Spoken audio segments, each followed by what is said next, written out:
In a world of AI, everything can be created at our fingertips.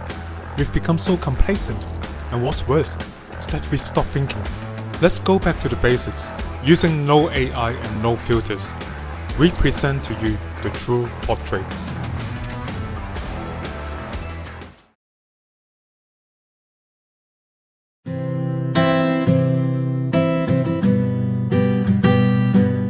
I think light, yeah.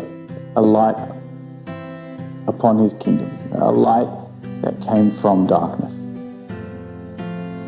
In each episode, we asked our guests to use one word to describe how do they think God sees them. And using that one word, we use photography to create a portrait of them. As an artistic expression, this is how we did it. Every year, there's an event called Vivid Sydney. There are many amazing light decorations.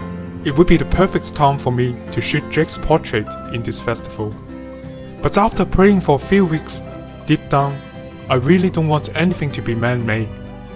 In the book of Matthew chapter 5 from the Bible, Jesus said, "We are the light of the world, and we are to let our light shine before others." What can we present using our life to shine in this world? It made me think of God's amazing creation, the glowworms.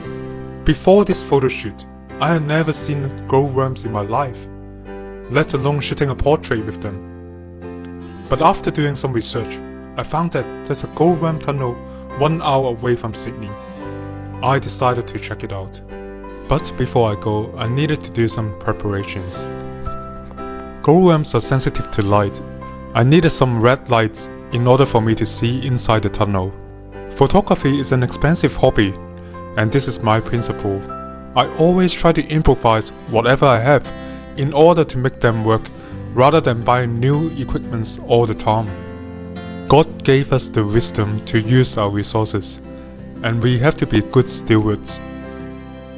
By the time we decided to take the photo shoot in the glowworm tunnel, it was already autumn. I wasn't sure whether the glowworms would still be around, so we decided to check it out. We were so amazed by what we saw as we walked into the tunnel. The glowworms in real life are much dimmer than I thought, but they still blew my mind. At first, I thought I could use a torch as the lighting, but it was way too bright even for just a second. After a few trials, I ended up using the screen of my phone, and I could only shine it for less than a second. It's already 4 weeks later by the time we do the actual photo shoot. Sydney was freezing cold, and I wasn't sure if the glowworms would still be around, but we could only walk by faith. After briefing with Jake, this is the time after many weeks of prayers and preparations. In order to bring out the light of the world effect, I needed to overexpose the glowworms in the background, and the challenge would be getting the right exposure of Jake. Another challenge is, how am I gonna get the right focus in a pitch dark environment? Last time, I used an old manual focus lens, and it was very difficult for me to focus. This time, I did something different. I used an autofocus lens with my flashlight that has infrared function. After I got the focus right, I switched the focus setting to manual so that I can lock the focus in place. I know this is not the best way, but this is as good as I can get out of my equipment. I had to turn off the flash, otherwise Jake's face would be brighter than a transfiguration. After 2 hours of trials and errors, and this is the final result. This is my principle for photography. My photos have to be 80% complete straight out of the camera.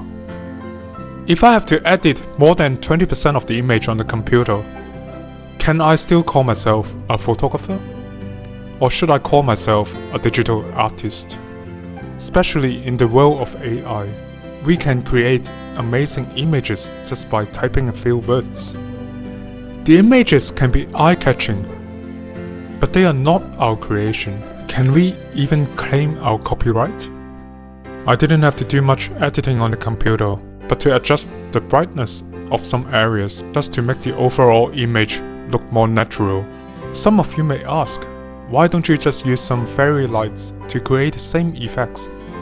But to me, it wouldn't be authentic.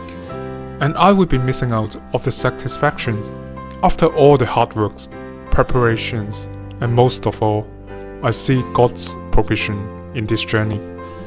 In the midst of all the difficulties, I'm content with the result, and I think this image represents Jake's faith journey, just like the glowworms shining in the darkness. Jake himself came out of the darkness, and because of Jesus, now he is shining his light to the world and became a testimony to many others. My heart just filled with thankfulness to be able to create this image for Jake.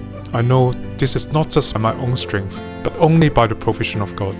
If you are in the darkness right now, know that Jesus can save anyone.